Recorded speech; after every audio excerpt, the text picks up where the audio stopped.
የእግዚአብሔር ቃል በሐዋርያት ሥራ ምዕራፍ 4 ቁጥር 12 ላይ ሲናገር መዳን በሌላ በማንም የለም እንድንበት ዘንድ ከሰማይ ሰማያት የመጣው ኢየሱስ ነው። ስለዚህ ወንድሜ ሆይ ስላንተ ከሰማይ እግዚአብሔር አብ የላከው ከድንግል ማርያም የተወለደው ደግሞ ስለ ሰው ልጆች ሁሉ ኃጢአትና በደል በመስቀል ላይ እርቃኑ የተሰቀለው ኢየሱስ ክርስቶስ ብቻ ነው። ስላንተ የሞተ ሌላ የለም። ስላንተ የሞተ ግለሰብ የለም። ስላንተ የሞተ መልአክ የለም።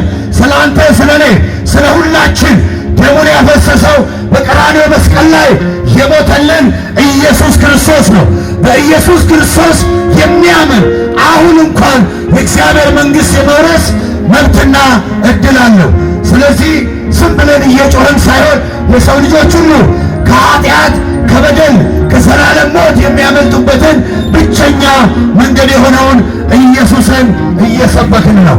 መዳን በሌላ በማንም የለም እንድንበት ዘንድ ከሰማይ ሰማያት የመጣው ብቸኛው ኢየሱስ ብቻ ነው። ኢየሱስ ከሞት፣ ኢየሱስ ከሲኦል፣ ኢየሱስ ከዘላለም ፍርድ ያድናል። ኢየሱስ ከጨለማ፣ ኢየሱስ ከኃጢአት ጨለማ፣ ኢየሱስ ከኃጢአት በሽታ ያድናል። ኢየሱስ ይወዳችኋል።